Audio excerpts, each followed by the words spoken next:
Se você, homem, já viu uma mulher parindo, as dores da contração ali é grande, é terrível, né? Mas Paulo está dizendo aqui que ele sentia, de novo, sinto as dores de parto até que Cristo seja formado em vós. Por isso que ele escreveu lá em Romanos, se você já leu a carta dos Romanos, né? Que ele fala do intercessor. Portanto, agora nenhuma condenação há para os que estão em Cristo Jesus, né? Ele fala sobre isso. O versículo 28.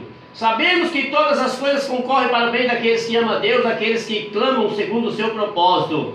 Pois o que antes conheceu também os predestinou para serem conforme a imagem de seu Filho, a fim de que seja primogênito entre muitos irmãos. E o que predestinou, a esses também chamou. E aos que chamou, a esses também justificou.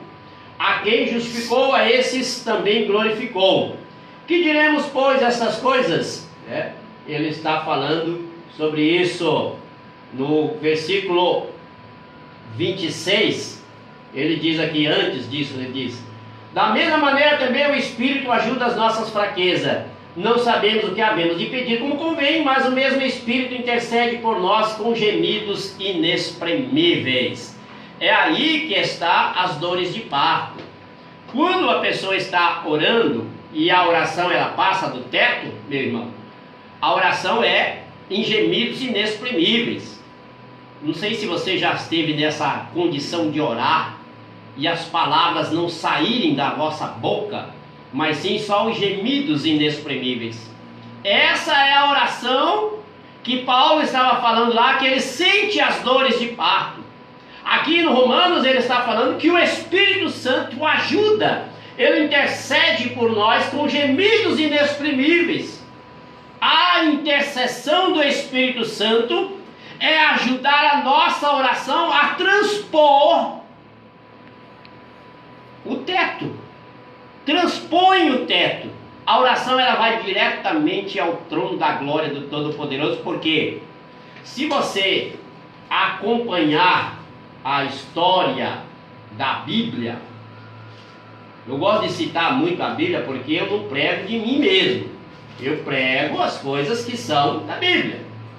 Então, em 1 João capítulo 5, no versículo 7, 1 João 5, versículo 7 diz: pois três são que dão testemunho no céu, o Pai, a Palavra e o Espírito Santo. E esses três são um. E três são que dão testemunho na terra: o Espírito, a água e o sangue. E esses três concordam. Então o Espírito Santo, ele nos liga, Bispo Ivone, até Deus. O Espírito Santo intercede por nós com gemidos inexprimíveis. Paulo dizendo que ele sentia dores de parto até que Cristo seja formado naquela pessoa. Cristo seja formado naquela pessoa.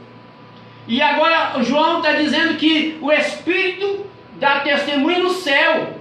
Três são que dão testemunho no céu: o Pai, a Palavra e o Espírito. E esses três são um. E três são que dão testemunho na terra: o Espírito, a água e o sangue. E esses três concordam. Então, os gemidos inexprimíveis é a oração que transpõe o teto. O gemido inexprimível é aquela oração que chega até o trono da glória do Senhor. E o Espírito Santo conserta as nossas orações, porque aí nós não sabemos orar como convém, mas o Espírito Santo, na hora da intercessão, ele está intercedendo. Quer dizer, se você entender o que é o intercessor é quem se coloca no lugar do outro. Esse é o intercessor, está intercedendo. Então o Espírito, ele assume essa condição em nós, o Espírito Santo, para interceder pelas nossas causas. Mas é com gemidos inexprimíveis. Aí a oração ela tem que transcender, transpassar o teto. Ela não pode ficar ecoando somente. É como aqui nós estamos na rádio. Na rádio nós estamos falando aqui, está entre quatro paredes aqui, uma sala, e nós estamos falando, mas daqui ela é amplificada através dos microfones, né? Chega nos transmissores da rádio, e aí ela vai passando até chegar aí na tua casa. Então olha quanto que ela saiu daqui, foi passando por vários lugares e chegar até na tua casa. Então a mesma coisa o Espírito Santo. Você está orando ali, mas ele faz chegar a tua oração até o céu. Até o lugar onde Deus vai dar o decreto, sim ou não, se Ele vai te abençoar ou não, mas é em gemidos inexprimíveis. E aí, bispo, precisa da pessoa saber orar e se entregar ao Espírito Santo para aprender a orar como convém. Então existem várias formas de orar. A oração são várias. Não é uma oração se fazendo um pacote e arremessar ao céu e dizer para Deus escolher e achar aquilo que é melhor, que Ele acha melhor para nós e nos dá. A oração ela tem que ter um propósito. Com certeza. Se é oração de consagração, se é oração de renúncia, se é oração de fé, se é oração de curas, depende. A oração ela tem várias formas de se fazer a oração. Gemidos inexprimíveis, oração em línguas estranhas. Então nós temos que saber se é para edificação própria. Há um contexto que deve ser analisado, interpretado, e aí sim nós aprendemos a lidar com isso. Por isso que eu digo para você, amigo, nós temos que andar com a verdade. Não podemos simplesmente conhecer. Não é não, bispo? Com certeza. Você já imaginou você lá num leito do hospital, pedindo ajuda? Senhor, me socorre, Senhor, me ajude. Misericórdia, não quero nem pensar. Senhor, me salva. Mas se você soubesse orar,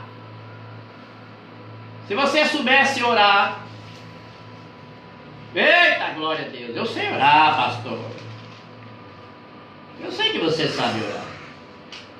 A Bíblia diz aqui, no livro de Atos dos Apóstolos, ou Atos do Espírito Santo, né? Depende, né? Atos dos Apóstolos ou é Atos do Espírito Santo?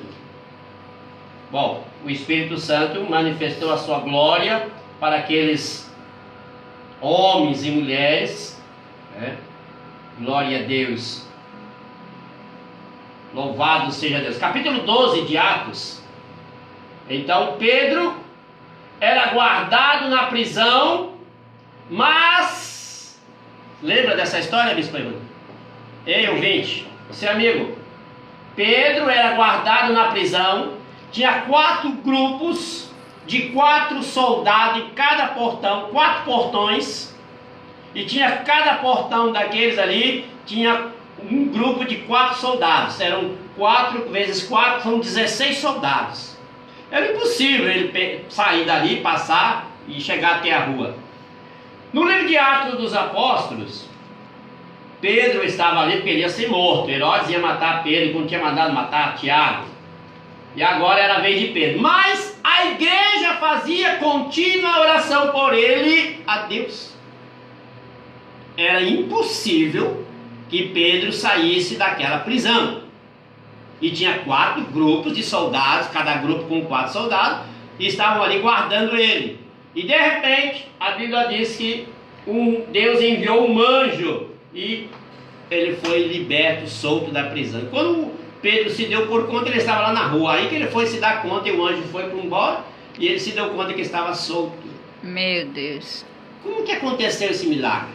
Ora. A oração moveu aquele lugar. A oração moveu a mão de Deus.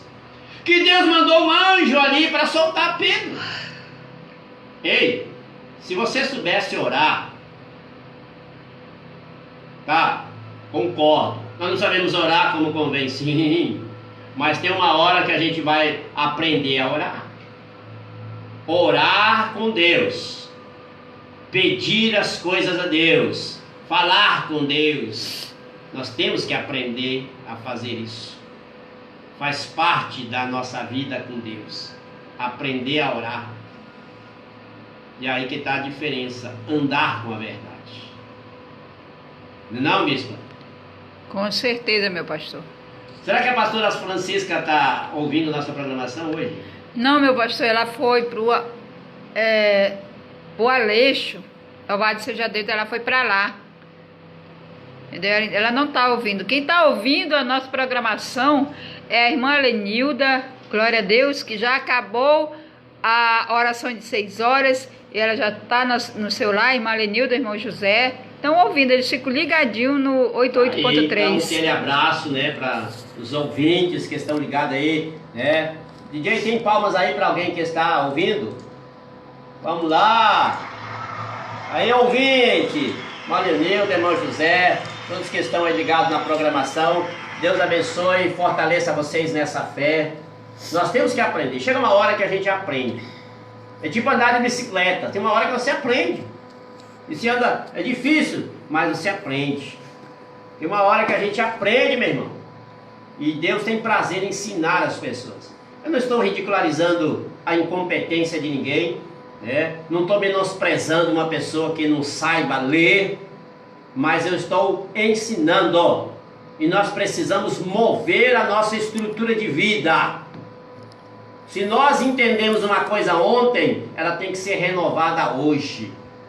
A Bíblia, ela se renova como a água. A água passa ali pelo rio Amazonas, pelo Rio Negro, o rio Amazonas, mas não é a mesma água. Ela vem aquele processo todo, vai embora lá para o oceano, depois volta de novo e assim vai. Então a Bíblia, ela se renova, meu irmão. Não adianta você bater o pé e dizer que já conhece, mas a tua vida está uma derrota. A tua vida está desse mal a pior. E você conhece a Deus, conhece Jesus. E por que está assim desse jeito? Então nós temos que parar, pensar bem, analisar a nossa vida. Fazer uma autoanálise da nossa própria vida em Deus. A nossa vida com Deus. E tem que se renovar.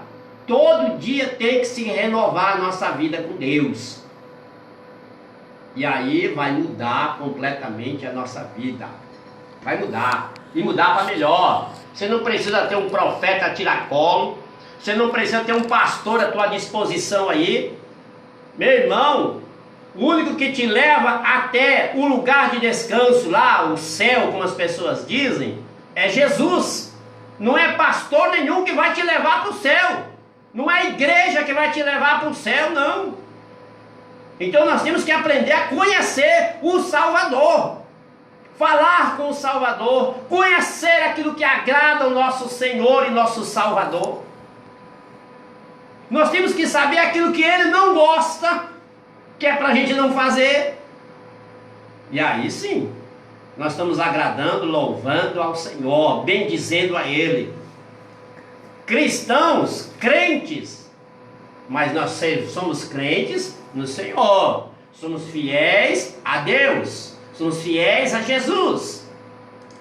Aí que está a diferença, né? Pois bem, essa afirmação que eu estou fazendo aqui partiu do princípio de Gálatas, capítulo 4. Enquanto o herdeiro for menino, em nada difere do escravo. E assim está sendo. As pessoas estão debaixo de tutores e curadores até o tempo determinado pelo pai. Quem determina é o pai. Então aí a única coisa, é tipo assim, tá lá, Bispa Ivone, o devorador. Como é que alguém consegue repreender o espírito devorador? Como que sai o devorador da vida de uma pessoa? Pastor, olhe por mim aqui que o devorador está devorando tudo aqui em casa. Meu irmão, não tem oração que vá dar jeito. Não tem oração, não tem autoridade que vá dar jeito no devorador. Sabe por quê, meu irmão? O devorador só vai sair quando a pessoa começar a devolver o dízimo e a oferta. Não, verdade. Mas aí ninguém quer, não aceito, não entendo. E o devorador está ali, convivendo naquela família, naquela casa, naquela vida. Basta a pessoa olhar para um sapato, meu Deus do céu, já dá uma comichão, já dá uma vontade de comprar aquele sapato. Meu Deus. Sem precisar. Dá vontade de comprar aquela camisa, dá vontade de comprar não sei o que, um consumismo guiado pelo devorador. Mas na hora que a pessoa é dizimista e ofertante da casa do Senhor, o devorador não tem poder na vida dela.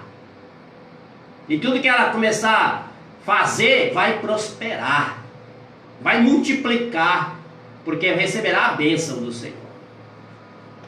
Então, chega na igreja, mas pastor, me ajude, pastor, ore por mim, pastor, o devorador está lá em casa. Mas irmão,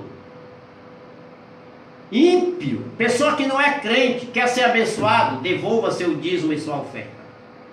Você vai ver a diferença. Porque dízimo não é uma condição só do cristão evangélico. Dízimo não é só para cristão evangélico.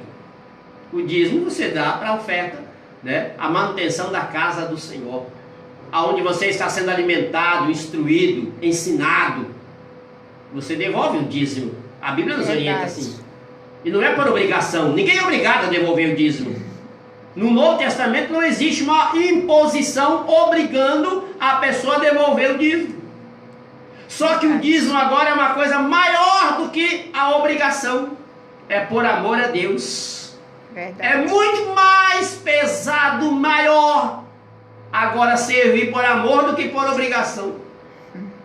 Porque o amor significa gratidão. Tudo aquilo que Jesus fez por mim não tem como eu pagar para Ele. Tudo que Jesus faz por mim, eu não posso pagar para Ele. Não tem como eu pagar pela minha salvação. Não existe isso. A salvação é dada gratuitamente. Então agora, eu amo a Deus. Amo sobre todas as coisas, acima de todas as coisas, amar a Deus. Então eu perdoo os meus inimigos. Eu abençoo o meu inimigo. Eu devolvo o dízimo à casa do tesouro por amor a Deus, por amor à obra de Deus, por amor às coisas de Deus. Isso é loucura diante de quem é carnal. De uma pessoa que ainda está debaixo dos rudimentos do mundo, ele não vai aceitar isso nunca. Mas quem é lavado e remido pelo sangue de Jesus compreende, aceita e obedece ao Evangelho do Senhor Jesus. Então não precisa estar lá com a plaquinha escrita lá no quadro de quem é dizimista. O cara sabe. A pessoa sabe que ele tem que devolver, que ele faz isso por amor à obra de Deus, por amor a Deus, e não pela uma obrigação. Porque, Bispo Evane, você quer ser abençoada? Comece a devolver a oferta. Verdade. A oferta, ela tem um poder maior do que o dízimo. Mas a pessoa não entende, acha que devolver o dízimo é maior do que dar a oferta. Já está tudo junto. Não, oferta é uma coisa, dízimo é outra coisa. E a oferta, ela tem um poder maior do que o dízimo. Por quê? Porque a oferta é que faz a multiplicação. E o dízimo faz a proteção. O dízimo protege, mas a oferta multiplica. Então, quer multiplicar tuas coisas, meu irmão? Comece a ofertar a casa do Senhor. Comece a ofertar a Deus. Comece a ofertar na igreja. Comece a abençoar. Comece a dar. Porque o Senhor diz, é melhor dar do que receber. Mas na nossa mente carnal, sensual, diabólica, é melhor nós recebermos. Nós temos que receber porque nós é que precisamos. Nós é que queremos, nós é que precisamos ser abençoados. Então nós temos que ganhar. E essa metodologia não se aplica nas coisas de Deus. Nós temos que buscar a Deus, não pelaquilo que Deus nos poderá fazer. Nós buscamos a Deus por amor a Ele. Não servimos, não podemos servir a Deus só pensando nas bênçãos, só naquilo que Ele pode nos dar. Mas nós temos que buscar a Deus por amor a Deus. Temos que buscar a Deus por amor a Deus. Glória a Deus, aleluia! Então, estamos aí ministrando a palavra do nosso Senhor. Bispo Ivone, dá o endereço da Igreja Evangélica Renovada da Última Hora. Fica na Rua Santa Terezinha, número 10. Antiga Terezinha, né? É, Coraci agora, né? Mas conhece mais como Santa Terezinha, meu pastor. E também, glória a Deus, é na Rua Santa Terezinha, né? número 10, Colônia Terra Nova 2. Jardim São Luís, bem próximo da América do Sul. Exatamente, no Jardim São Luís. É próximo ao Mercadinho Dois Irmãos. Antigo Mercadinho Dois Irmãos, né? Que hoje não é mais Mercadinho. Mas está lá a placa ainda. Vai ali pela estrada de Santa Marta, né? Exatamente. E estamos lá. Estamos lá, né? Cultos, terça, quinta, domingo. Terça, quinta, domingo. E todas as 6 horas, pastor, dia de segunda, quarta e sexta, temos orações às 6 horas. Aqueles que gostam de orar, gostam de pedir, né? Ou querem receber uma bênção, pode ir lá, irmãos. Pode ir lá e orar. Mas se a pessoa não for um cristão, um evangélico, ele pode ir lá, bispo? Pode sim, pode. Nós estamos lá para receber.